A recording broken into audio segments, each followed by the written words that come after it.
Yan mga amigo, nagpaparamdam ng hangin ng bagyo. Awan, di ko pa na alam kung anong pangalan itong bagyo ito. Kasalukuyan siyang maglalantol sa kuwan ngayon. Gawin ng kasiguran na Aurora. Ayan o.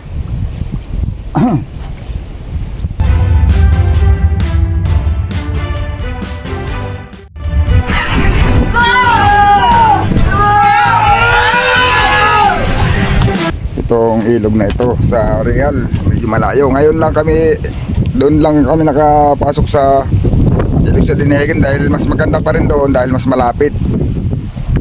Ay ito ngayon, dito, pag malalaki talaga bangka, dito natago. O yan, kagaya niya no, yan, kadami yan no, kadami makayan.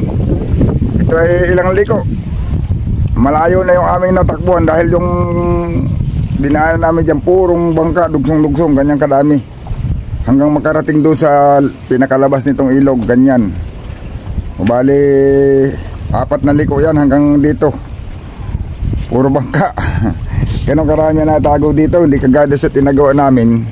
Dati doon ang napupuno. Nung nagsilaki yung bangka, bihira na magkabangka doon. Ayan, ito mga amigo, Real Quezon yan oh. Mga pispan yan. Yan, pispan dyan oh. Kaya medyo hawan doon sa loob. Hindi mo lang makikita yung mga pispan kasi yung mismong tabi ng ilog. Ano yan, may maraming puno. Sige Kuya Otoy. Oo. Timla at lalamig. Ito yung kape pala. Ikaw? May timpla na ako. Ay, teka, kukuha ko ng kape.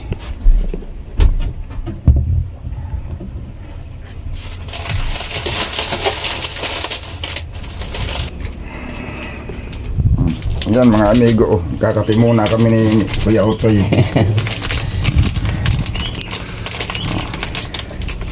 Kakape. Maganda ngayon, may kasama ako mga amigo. Nung nakaraan dun sa kabilang ilog ay ako'y solo. 4 na gabi, 4 na araw. Talagang ako lang. Hindi ngayon pag nagmimirinda at mayroon akong kasawayan sa paghigop ng kape. Abay, talagang nakaraan ay ako lang isa ang naghihigop ng kape.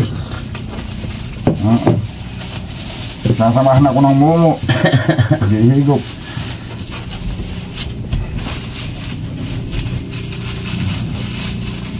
Sinalang ko yan ng napanisan ng kanin. Ay wala, masama kahit anong sabon mo eh. Ito pala Kuya Otoy, may palaman na naman ito. Ito masarap. May palaman din kaming baon. Nung nakaraan sa ilog ay tinapig ko lang palaman. Ito masarap. Nakaraan tago. Ito masarap na.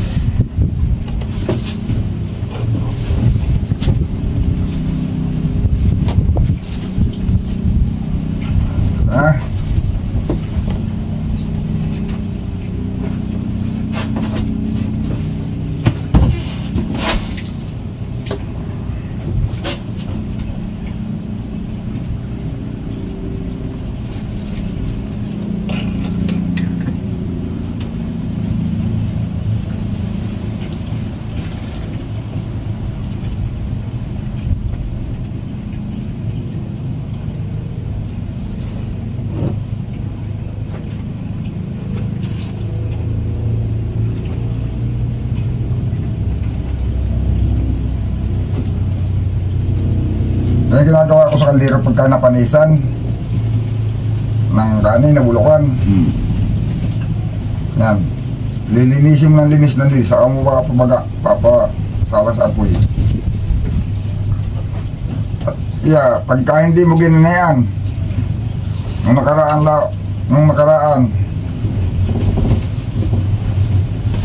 talagang kahit anong ganda ng pagkakasaing mo, gamidyo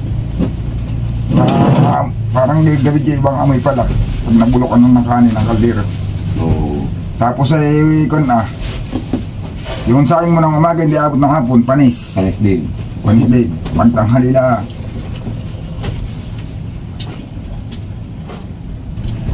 Na, baka mamaya pag sinaingan ay hindi na po.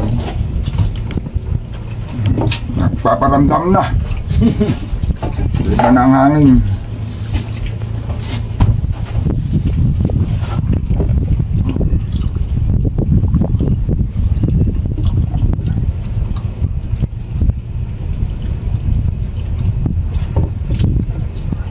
Kailangan karga mo kaya auto yung nakakon na. Yelo pag nalaot ka.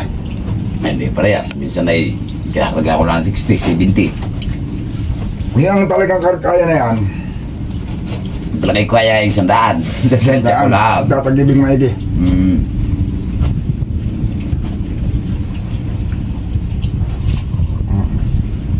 Ito, kwalita talaga dapat. Malito na lagyan. Ayun na ikuan. Yung 60, halos hindi pa puno sa 2 liga. Hasta lang budigan naman eh. Oo. 70 puno. Nasobra May na. sobrang kaunti. Baka mga 5 bloke. Pag ikaw pala naglagay ng pangibabaw ay. Kahit kargahan mo, puno yung 3 budigan, baka laman ng mahigit 90. 3 budigan. Adi 2 budigan si babaw. Sa solihan, sa gitna ni. Yung karga sa daan. Oo. Ay, hindi ko na kakarga na kung kadami. Biyak, matagal pa kauwi. Zero. Lalo pag matumal, sos. Tapos na alon, basa-basa pa. Oo. Kahit lutang na lutang, pag kinarga mo lang na 70 lutang. Dito yata eh 60 o 70 rin yata lang eh. Ay, ang karga na ko na lang. Pinakabinabi na yung 60. 60. Pero kaya na yung mga 70 siguro. Noong bago. Limit din ang karga. Alam, ikuha na. Katinda lang ala na yan siya. Itong lumahot na kasabay ko ikuha na yata. 55 lang. Na ako natambay na ako ng matagal siya nag-uwi dito. Nakahingi pa ng hilo sa akin.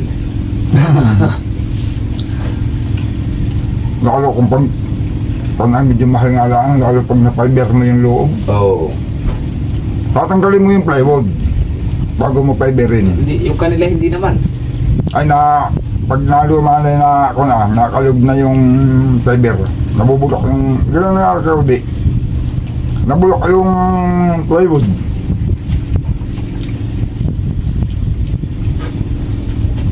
Kanino ang hindi gina na yun? Yung kay Kuan, kay Iris. Linagyan na yun, linagyan lang ng pumuli. Tapos ay saka pinayber. Ay para yung kay OG na tinanggal yung plywood, ay tinapalan uli ng bago. At Kuan, naggawa ng yung pumay Kuan ay, yung pumyata ay maluluag. Hindi, dapat na pinatungan lang ng pum. Ay tinanggal at Kuan. At least, pag gano'ng maluwag ang pumat, pinatungan lang uli, Hindi, tinanggal yung Kuan, yung dingding. Sa loob ng buliga.